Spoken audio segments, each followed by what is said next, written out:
अब अक्रूर जी के नेत्रों से प्रेम आंसू की धार बह निकली और कहा, हे कृष्ण, यमुना के अंदर तो मैंने वो देखा है जो बड़े बड़े ध्यानी ज्ञानी परमहंस जगत गुरु शंकराचार्य इत्यादि एक जन्म नहीं अनेक जन्म तपस्या करने से नहीं पा सकते, वो मैंने यमुना के अंदर देख लिया। यमुना के अंदर देखा। कहा, तो फिर अब तो मन में ये शंका नहीं है कि मैं कृष्ण का गाल बनकर जा रहा हूँ। अक्रूर जी कहने लगे, प्रभु मैं कृष्ण का काल नहीं हूँ, बल्कि मैं भोजराज कंस का काल बनकर जा रहा हूँ। भगवान ने कहा, तो फिर रथ आगे बढ़ा दो। अब तो प्रसन्न चित्त होकर के रथ आगे बढ़ा दिया। जब रथ आगे बढ़ा, सुखदेव भगवान कह रहे, हे राजन, मथुरा नगर के बाहर रथ पहुंचा। नगर के बाहर एक सुंदर बाग था। उस बाग में भगवान ने क्या किया, रथ खड़ा कर दिया और बाबा से कहा, बाबा आप रथ की देखरेख करना, आप रथ की देखरेख करना, मैं ग्वाल वालों के समेत अक्रूर जी के साथ नगर में प्रवेश करूंगा। नंद बाबा ने कहा, ठीक है। अब बाग में रथ खड़ा है, बाबा देखरेख कर रहे हैं। भगवान ने क्या किया, सभी अपने ग्वाल वालों को साथ में लिया। श्री अक्रूर जी के साथ में भगवान श्री कृष्ण नगर में प्रवेश करने लगे। जब मेरे प्रभु ने नगर में प्रवेश किया तो आगे चल करके देखा, क्या सामने से एक रजक चला आ रहा है।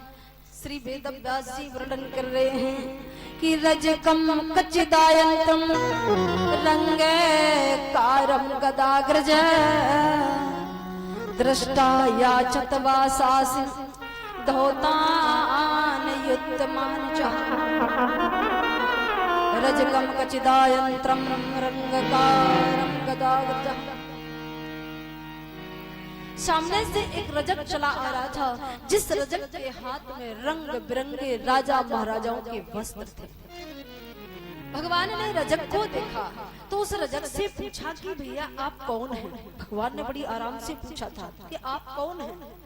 वो अहंकारी रजक कंस के दरबार का रजक था।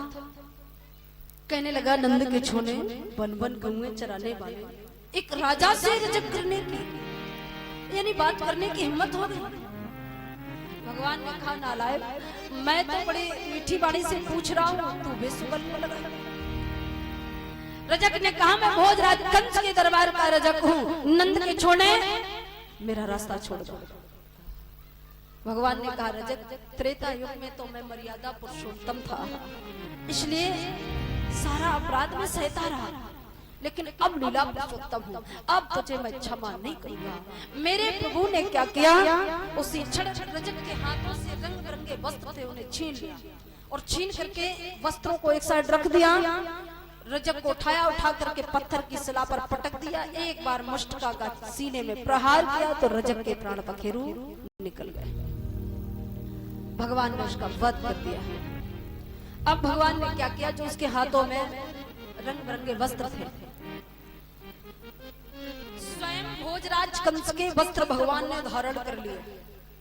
छोटे से बालक और कंस जैसे राजा के वस्त्र धारण किए तो देखने में ऐसे लग रहे मानो पूरे कोई कार्टून चले आ रहा। जो केसी के वस्त्र थे दाऊ भैया को धारण करा दिए, अरिष्टासुर के वस्त्र थे वो ग्वाल वालों को धारण करा दिए। यानी जितने राजा महाराजाओं के वस्त्र थे सब ग्वाल वालों को धारण करा दिया। अब सब देखने में लग रहे थे कार्टून जैसे। कुछ आगे बढ़े, आगे चल करके देखा, क्या रास्ते में एक दर्जी का घर मिला। वो दर्जी राजा महाराजाओं के वस्त्र बना रहा था।